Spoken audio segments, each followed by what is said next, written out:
रेगिस्तान में कहानियाँ शब्दों में नहीं, रेत में लिखी जाती हैं। हर हवा का झोंका एक नई लकीर खींच जाता है और इन्हीं लकीरों के बीच छुपी है यहाँ के लोगों की कहानियाँ। कभी इस जगह पर भी नदियाँ बहती थी, हरियाली भी थी, लेकिन वक्त के साथ मौसम बदले, पानी कम हुआ और ये इलाका धीरे धीरे बन गया थार डेजर्ट। आज यहाँ सिर्फ रेत नहीं है, यहाँ लोग हैं जो हर दिन गर्मी से लड़ते हैं, जहाँ पानी आज भी सबसे बड़ी ज़रूरत है। गर्मी तो लगती है साहब, क्या करें, गर्मी तो लग रही है। कहते हैं इंसान अपने माहौल जैसा बन जाता है। शायद इसलिए यहाँ के लोग भी इस ज़मीन की तरह सख्त और मजबूत हो चुके हैं। और ये सिर्फ इंसानों की कहानी नहीं है, इस तपती ज़मीन पर रहने वाले जानवर भी हर दिन उसी गर्मी, उसी प्यास से जूझते हैं। और आज मैं इसी कहानी को करीब से समझने निकला हूँ। Welcome to Thar.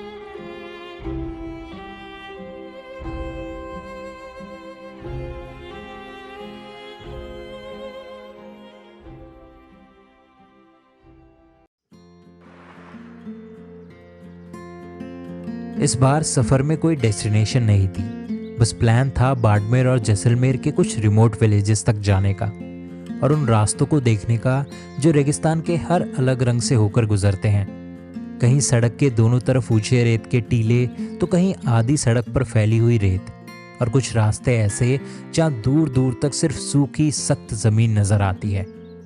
इन रेगिस्तान में हर कुछ किलोमीटर्स बाद ज़मीन अपना रूप बदल लेती है और शायद यही चीज़ थार को बाकी जगहों से अलग बनाती है।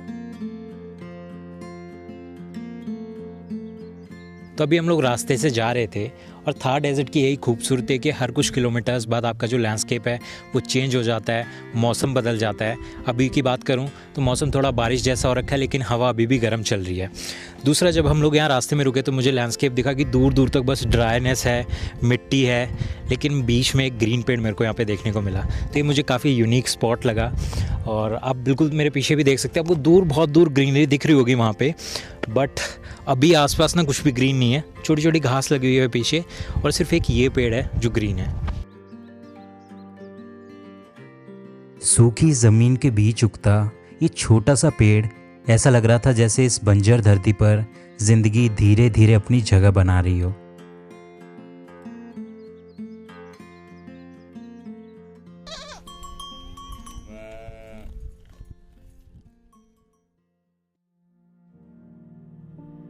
दोपहर के वक्त इन रास्तों पर इतना सन्नाटा होता है कि हवा की आवाज़ भी आपको दूर से सुनाई देने लगती है।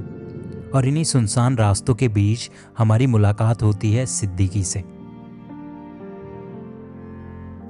तो अभी हम लोग रास्ते से जा रहे थे और जैसा मैंने आपको बताया था कि रास्ते में कोई नहीं दिखता आपको दूर दूर तक, क्योंकि गर्मियाँ काफ़ी ज़्यादा और अभी लगभग 12-1 बजे हुए हैं। तो हमें भैया मिले जो अपने ऊँट को ले जा रहे हैं सम तक, और यहाँ से सम लगभग अभी 200 किलोमीटर के आसपास होगा। 200 ऐसा होगा। अच्छा, तो आप कब से चल रहे हो? हम सुबह से चल रहे हैं 8 बजे से। तो यार आप मतलब इमेजिन कर सकते हो कि अभी कितनी ज़्यादा गर्मी है, लू चल रही है, और भैया यहाँ से सम जाएंगे पैदल इस ऊँट को लेके लगभग 200 किलोमीटर।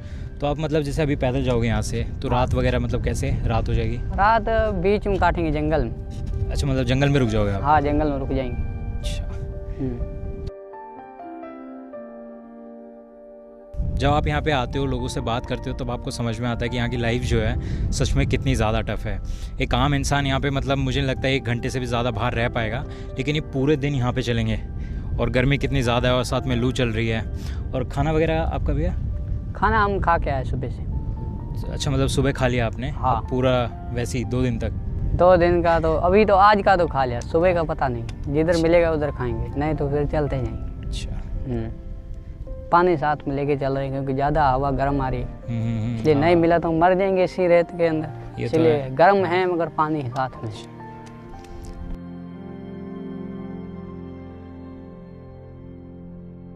यहाँ के लोगों से मिलकर समझ आता है कि यहाँ जीवन इतना भी आसान नहीं है, लेकिन फिर भी यहाँ लोग खुश हैं।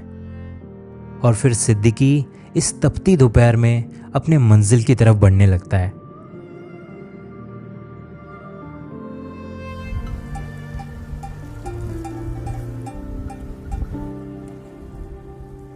इसके बाद हम पहुंचते हैं एक छोटे से गांव में जहां हमारी मुलाकात होती है मदन से। आप थोड़ा भाई अपने गांव के बारे में बताओगे, मतलब कितने घर हैं यहाँ पे, क्या यहाँ क्या से परेशानी मेरे है? इस सोन सिंह की ढाणी में 70 घर है, 60-70 घर होगा। और मूल सिंह की ढाणी में होंगे 50 घर। अच्छा, आपको गर्मियों में मतलब क्या क्या दिक्कत होगा? ज्यादा गर्मी इधर बहुत पड़ रही है, इधर पेड़ पौधे है नहीं। अब आप देखो, अभी तो गर्मी का मौसम अभी आ गई है, अभी 2 महीने तो हमारे इतना गर्म हवा आएगी, एसी कूलर फेल हो जाती है। मदन हमें अपने घर पर इनवाइट करता है और कुछ ही देर में उनके परिवार के छोटे छोटे बच्चे मुस्कुराते हुए हमसे मिलने आ जाते हैं। आप मेहमान हो, हमारे यहाँ मेहमान आते ना, उनका आदर मान करते हैं। आप तो हमारे घर के तरफ बन रहे हो। यहाँ के विलेजेस में आपको लगभग हर घर के बाहर ये छोटे छोटे हट्स देखने को मिल जाते हैं, जिन्हें यहाँ के लोग अपने ही हाथों से बनाते हैं, यहीं की मिट्टी और लकड़ियों के साथ। यहाँ अंदर है ना, ये हमारा ये ऊपर देखो ना, लकड़ी का बना हुआ है ना, इससे मकान फैल हो जाते हैं। किस चीज से बना हुआ है पूरा? ये लकड़ी से, खीफ की लकड़ियाँ थी। गर्मी में ठंडा रहेगा और सर्दी में गर्म रहेगा। और सच में जब आप इनके अंदर बैठते हैं तब आपको टेम्परेचर में डिफरेंस फील होता है।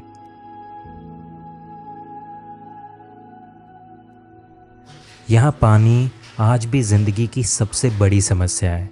यहाँ हर बूंद की अपनी एक कीमत है और शायद इसीलिए यहाँ की जिंदगी आसान नहीं है। नहीं, हम कुछ नहीं, भेड़ बकरी चराते हैं और कुछ नहीं। तो हर रोज आप भेड़ बकरियां चराने जाते हैं? हाँ, हर रोज जाते हैं। सुबह जाते हैं 7 बजे जाते हैं, 12-1 बजे वापस आ जाते हैं। 12-1 बजे तो यार बहुत ज़्यादा गर्मी हो जाती है यहाँ पे। गर्मी हो जाती है, जब पेड़ के नीचे बैठते हैं बकरी चढ़ जाती है, चरने पर लग जाती है। अच्छा, हम वापस, और खाना पानी अपना लेके जाते हो साथ? हाँ, हमारा खुद ले जाते हैं, उसके बाद में आ जाते हैं 1 बजे। तो डेली कितने किलोमीटर चला देते होगे? हम जाते हैं 10-12 किलोमीटर दूर जाते हैं, वो उधर हम उबे 10-12 किलोमीटर जाना और 10-12 किलोमीटर आना? हाँ। अच्छा, और आपके पास कितनी भेड़ें हैं? मेरे पास 20-40 भेड़ बकरी है। मेरे भाई के पास 100 भेड़ है। और फिर शाम होने तक हम मदन भैया के घर पर ही बैठ जाते हैं। गर्मी इतनी ज़्यादा थी कि अभी बाहर घूम पाना काफ़ी ज़्यादा मुश्किल था। भैया दोपहर में हमें खाना खिलाते हैं और हम लोग यहीं बैठकर शाम होने का इंतज़ार करते हैं।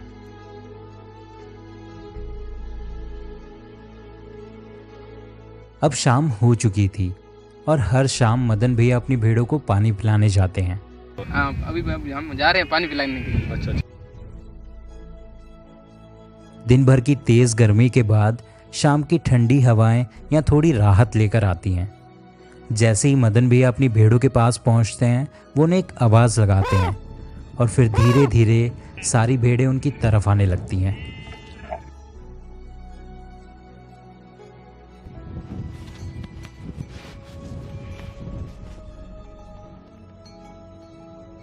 तो अभी अगर आप मेरे पीछे देखोगे तो मदन भी अपनी भेड़ों को पानी पिला रहे हैं और लगभग इनके घर से हम लोग 1 से 1.5 किलोमीटर अभी चल के आए हैं। सुबह इन भेड़ों को अपने यहाँ पे फील्ड्स में छोड़ देते हैं ताकि ये घास चरती रहें, शाम को आके इनको पानी पिला देते हैं और फिर रात में फिर से इनको यहाँ पे छोड़ देते हैं ताकि ये खुले में घास चरती रहें। पानी पीने के बाद भेड़ें फिर धीरे धीरे मैदान की तरफ लौटने लगती हैं। और एक चीज़ जो मैंने नोटिस की वो ये कि मदन भैया अपनी भेड़ों से बहुत ज़्यादा प्यार करते हैं। मेरी जिंदगी अब भेड़ ही है, जो दूसरी लाइफ में कुछ नहीं, परिवार, फैमिली और भेड़। अच्छा, ये कमा के खिलाती है मेरे को। और इनके पीछे आप कितने किलोमीटर्स तक चले जाते हो जब ये गुम हो जाती हैं? गुम हो जाती तो जितना किलोमीटर जाए वहाँ जा सकते हैं। 10 कम से 7-8 तो रेगुलर जाते हैं। अच्छा, क्योंकि हमारी भेड़ चली गई तो बाद में वापस बाद में कहाँ जाएंगे मजदूरी करने के लिए। यही है हमारे लिए लाइफ, तो कमाना यही है। तो खुशी मिलती है आपको? बहुत खुशी मिलती है। और कभी आपकी भेड़ गुम हुई है तो आप कभी रोए हो? अब वो तो घर का भाती संभाल के रखते हैं, जैसा है। सब कुछ गायब हो जाए तो थोड़ा बहुत दिक्कत तो आती रहती है, ऐसा है। मदन भैया के साथ बिताया ये समय सिर्फ रेगिस्तान को नहीं, यहाँ की ज़िंदगी को समझने जैसा था, जहाँ मुश्किलें तो बहुत हैं लेकिन लोग आज भी सुकून के साथ जीना जानते हैं।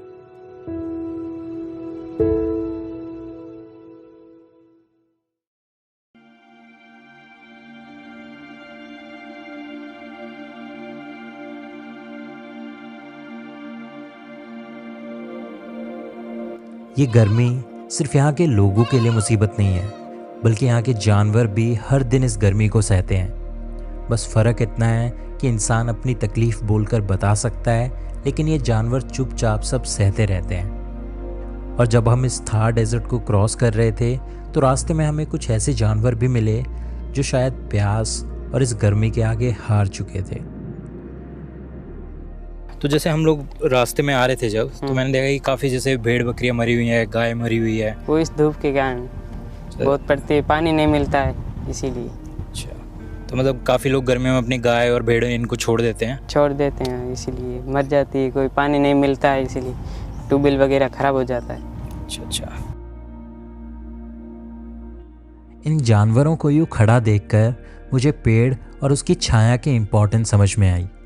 इस गर्मी में यहाँ के जानवर बस पानी और थोड़ी सी छांव की तलाश में ही रहते हैं, और जब छाया नहीं मिलती तो कई बार ये बस स्टॉप जैसी छोटी जगहों पर सिमट कर बैठ जाते हैं।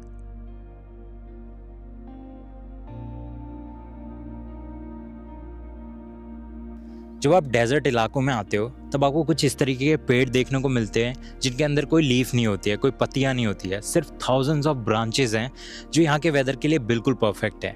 ये एक परफेक्ट शेडो क्रिएट करती हैं जिनमें यहाँ के जो जानवर है वो बैठे रहते हैं, चाहे वो गाय हो, बकरी हो, कैमल हो, सब इसी की छाया में बैठे रहते हैं। और बजाय इसके यहाँ पे और बड़े बड़े पेड़ भी हैं, लेकिन उनके अंदर बहुत सारी लीव्स होती हैं, तो धूप आराम से फिल्टर होकर यहाँ तक आ जाती है। लेकिन जैसे ही मैं छाया में जाता हूँ तो बहुत ज़्यादा डिफरेंस है। धूप में जो हवा है वो बहुत गर्म लग रही है, लेकिन यहाँ पे वो हवा ठंडी हो जाती है।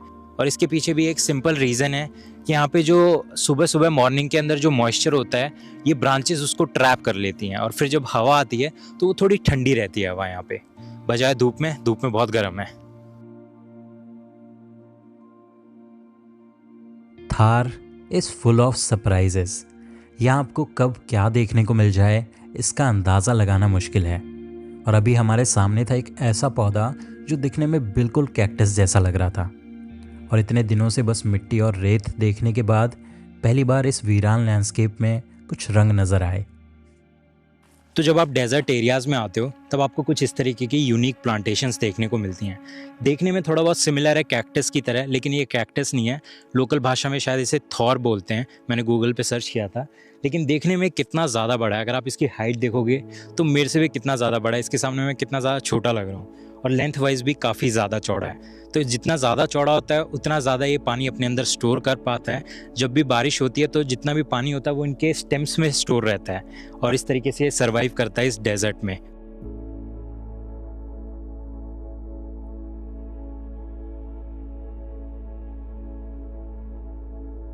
और अब हम पहुंच चुके थे सैंड ड्यून्स में, जहाँ दूर दूर तक बस ये गर्म रेत फैली हुई थी। और एक इंटरेस्टिंग बात यह है कि इन सैंड ड्यून्स की शेप हमेशा चेंज होती रहती है। तेज़ हवाओं के साथ ये लगातार बदलते रहते हैं, और जो रेत के ऊपर आपको निशान दिख रहे हैं ये भी हवा के ही हैं। तो जब आप राजस्थान के ऐसे ड्राई रीजन में आते हो तो सबसे पहली चीज़ आप जो नोटिस करोगे कि दूर दूर तक आपको कोई ग्रीनरी नहीं देखने को मिलती है, और आपको इस तरीके से सैंड ड्यून्स देखने को मिलते हैं, मिट्टी के पहाड़ देखने को मिलते हैं। तो इसके पीछे जो रीज़न है वो काफ़ी ज़्यादा सिंपल है कि यहाँ पे जो रेनफॉल है वो बहुत ही ज़्यादा कम होती है। कुछ ऐसे भी रीजन्स हैं जहाँ पूरे साल में सिर्फ 100 से लेकर 300 mm तक ही बारिश होती है, और शायद इसलिए थार डेजर्ट आपको कुछ ऐसा देखने को मिलता है।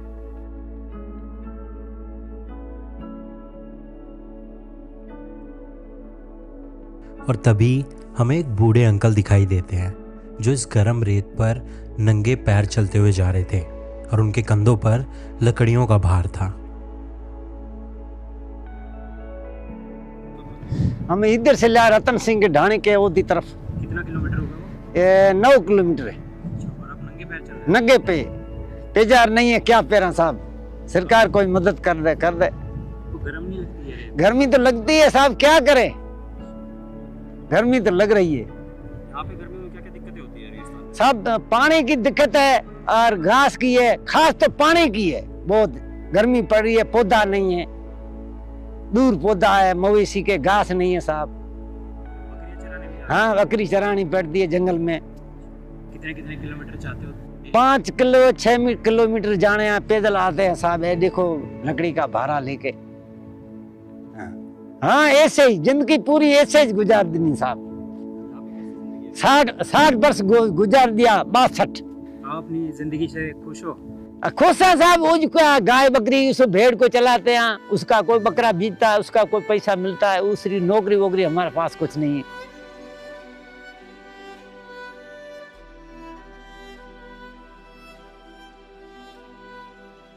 यहाँ के लोगों की कहानियाँ सुनकर लगता है कि सच में यहाँ लोगों का जीवन कितना ज़्यादा मुश्किल है। अगर आपको लगता है कि आपके जीवन में दुख हैं, तकलीफ़ें हैं, तो एक बार आप ऐसी जगहों पर आओ, यहाँ के लोगों से बात करो, आपको अपने दुख अपने आप कम लगने लगेंगे। यहाँ कई लोग हैं जिनके पास आज भी बेसिक फैसिलिटीज़ तक नहीं है, फिर भी यहाँ लोग मुस्कुराकर अपना जीवन जीते हैं।